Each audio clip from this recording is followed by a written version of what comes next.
ushindi kwa damu ya Yesu Kristo.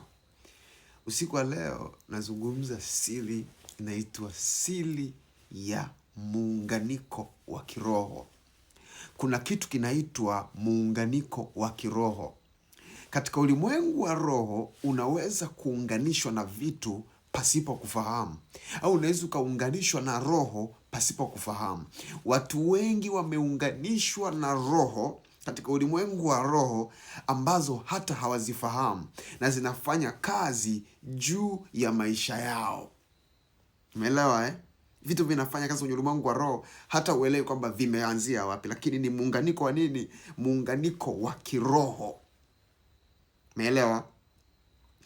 Ndio maana unakuta katika ukoo, kwa sababu ya muunganiko huu wa kiroho, kuna matukio yanatokea kwenye ukoo au kwenye familia au kwenye maisha ya mtu ambayo hata haelewi kwamba yameanzia wapi, lakini chanzo kikubwa ni huu muunganiko katika ulimwengu wa roho.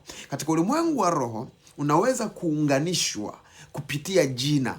Ukapewa jina la mtu fulani kwenye ukoo au jina la babu, na zile roho za yule babu zikaoperate kwenye maisha yako sawa sawa na yeye alivyofanya.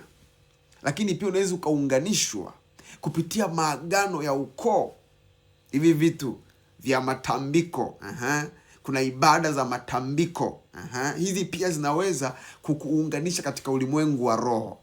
Lakini kwenye ulimwengu wa roho unaweza ukaunganishwa kupitia kufanya mapenzi au kulala na mwanamke au mwanaume mwenye maagano. Hapa ndipo wadada wengi nyota zao zilipoibiwa. Ziko hapa. Nyota za wadada wengi zimeibiwa hapa kupitia sexual. Hapa.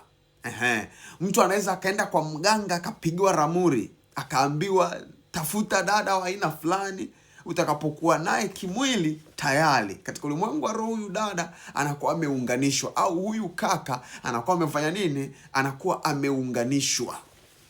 Lakini pia kuna kitu inaitwa matamko ya wakuu wa ukoo. Matamko ya wakuu wa ukoo.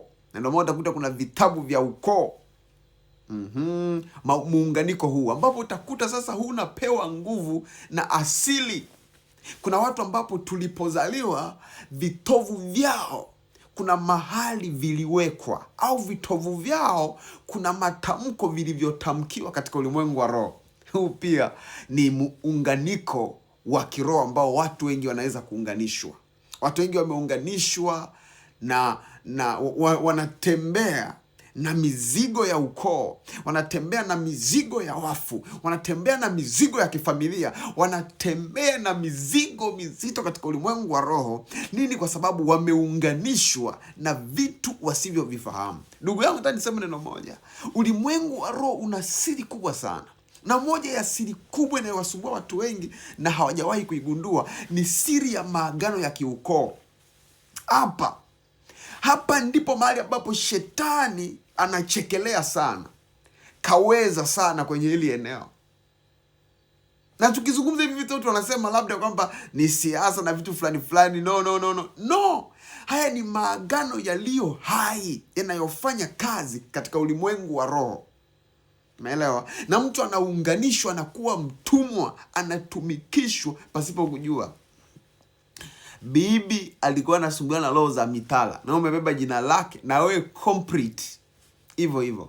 Nini? Kwa sababu umeshaunganishwa katika ulimwengu wa roho na yule. Nasema dead but alive.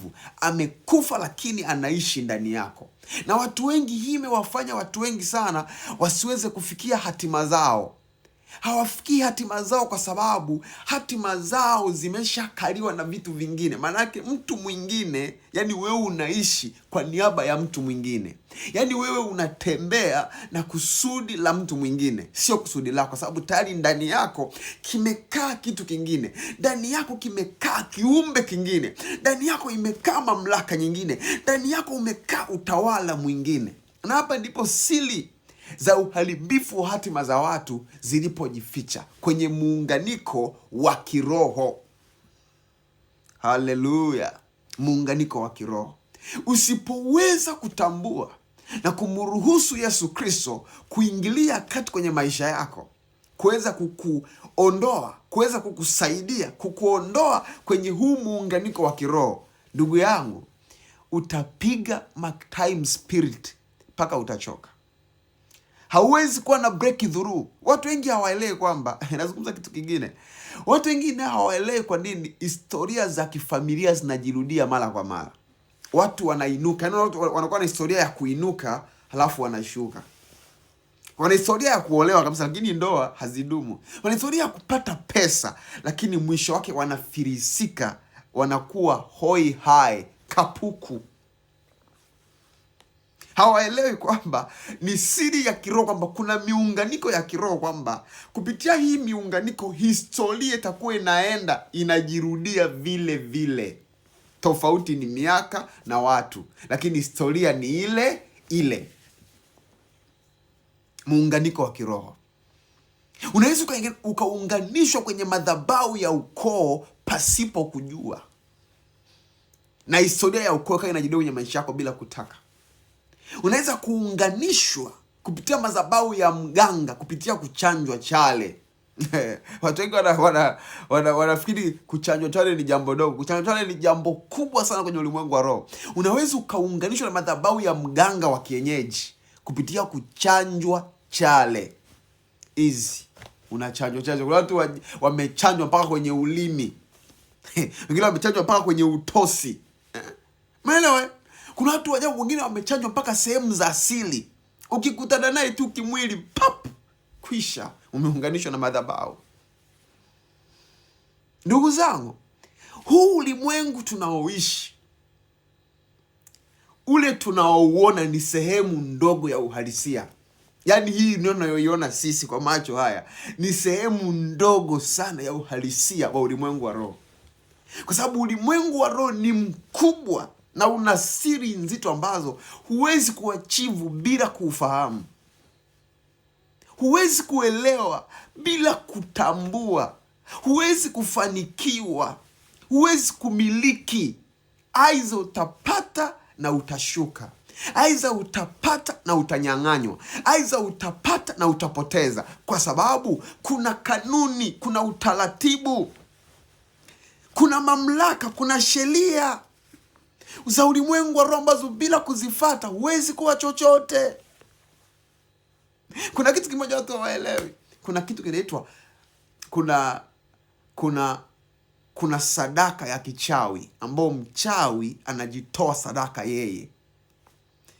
Hii ndio inatokeaga pale mchawi anataka kumuua mtu, inashindikana. Ikishindikana yule mchawi anajitoa sadaka yeye, anaugua. Akitoka kwenye ile kuugua, hata yani unashangaa tu, aliugua si nini. Lakini unashangaa ghafla tu mtu ambaye alikuwa haumwi kabisa wala afanyeni na nada anakufa, na huyu anapona na kupona. Nini? Hii ni sadaka kichawi ambao mchawi anajitoa sadaka yeye mwenyewe, kuteswa na shetani. Ndio hiyo anaugua na kuwa hoi hai kama waleo wa kesho. Alafu unashangaa amekufa, mwingine yeye amepona. Haleluya. Ulimwengu wa roho una siri nzito na za ajabu ambazo kama usipozifahamu kwenye huu ulimwengu, wewe si kitu. Unaweza ukawa punda wa watu, ukatumika kufanikisha maono ya watu, na mwisho wa siku katupwa kama ganda randizi. Ndio maana mtu mmoja wanasema kwamba sahani ikiwa na chakula inaitwa sahani yenye chakula, lakini sahani hiyo kishamaliza, mtu akishamaliza kula chakula, inaitwa sahani chafu, haifai tena mpaka ikaoshwe kwa wakati mwingine. Ndivyo ilivyo watu ulimwengu wa roho. Usipogundua siri za kiroho, utawasukuma watu kufikia hatima zao, na mwisho wa siku utatupwa kama sahani baada ya kumaliza kutumika kula chakula. Ni utaratibu katika ulimwengu wa roho. Na kuna mambo sipokubali kujifunza kumruhusu Roho Mtakatifu akufundishe uyaelewe, utabaki kuwa mtumwa milele mpaka mwisho wa maisha yako. Hii ni Sauti ya Hatima with man of God JB Innocent.